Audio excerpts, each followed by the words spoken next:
నూతన వ్యాపార విస్తరణ కోసం చేసేటటువంటి ప్రయత్నాలు కూడా ఫలిస్తాయి. కానీ అష్టమ స్థానంలో ఇన్ని గ్రహాల యొక్క సంచారం కొంచెం జాగ్రత్తగా చర్యలు తీసుకోవాలి.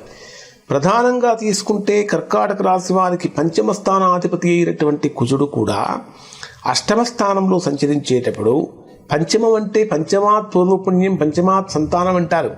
అంటే 5వ స్థానం అనేటటువంటి సంతానానికి పూర్వపుణ్యానికి సంబంధించినటువంటి స్థానం కాబట్టి 5వ స్థానాధిపతి అయినటువంటి కుజుడు అష్టమ స్థానంలో సంచరించేటప్పుడు మీ సంతానపరమైనటువంటి విషయాల్లో అత్యంత జాగ్రత్తగా ఉండాలి.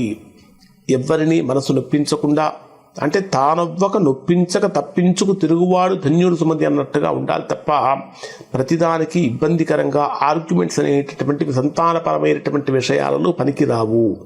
అలా ఆర్గ్యుమెంట్స్ కనుక పెట్టుకున్నట్లయితే ఖచ్చితంగా ఇబ్బందులు గురయ్యే అవకాశాలు ఉంటాయి. అలానే సంతానపరంగా కనుక తీసుకుంటే వాళ్ళు ఏదైనా వెహికల్ డ్రైవ్ చేసేటప్పుడు కూడా జాగ్రత్తగా అప్రమత్తంగా ఉండాలని మీరు హెచ్చరించాలి.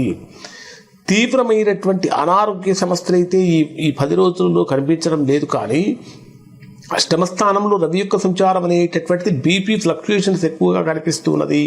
విపరీతమైనటువంటి ఆవేశం అనేటటువంటిది పనికిరాదు. షష్టాధిపతి అయినటువంటి గురుడు కూడా మీ రాశికి 12వ స్థానంలో సంచరిస్తున్నటువంటి కారణం చేత ఖచ్చితంగా ఎవరైతే డయాబెటీస్తో బాధపడుతున్నారో, షుగర్ వ్యాధితో ఉన్నారో అటువంటి వారు జాగ్రత్తగా ఉండాలి అనేటటువంటిది ప్రధానంగా చెప్పదగినటువంటి సూచన.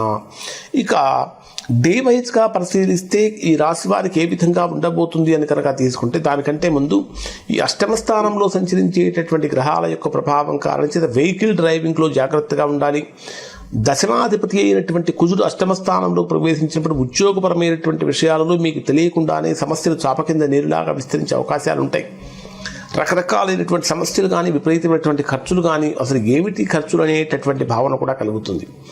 మరి డే వైజ్గా కనుక పరిశీలిస్తే 11వ తేదీ ఉదయం నుంచి 11వ తేదీ రాత్రి 9:59 వరకు ఉండేటటువంటి సమయంలో పంచమ స్థానంలో సంచరించేటటువంటి చంద్రుడి యొక్క ప్రభావం కారణం చేత కొంతవరకు ప్రేమ పెరుగుతుంది. సంతానపరమైనటువంటి విషయాలలో భావోద్వేగాన్ని పెంచుతాడు. విద్యార్థులకు మంచి దృష్టి కలిగిస్తాడు. క్రియేటివిటీ రంగాల్లో ఉన్నటువంటి వారికి గొప్ప రికగ్నైజేషన్ వస్తుందని చెప్పాలి. అయినప్పటికీ కూడా సుబ్రహ్మణ్య స్వామి యొక్క అర్చన చేయటం అనేటటువంటి చాలా మంచిది.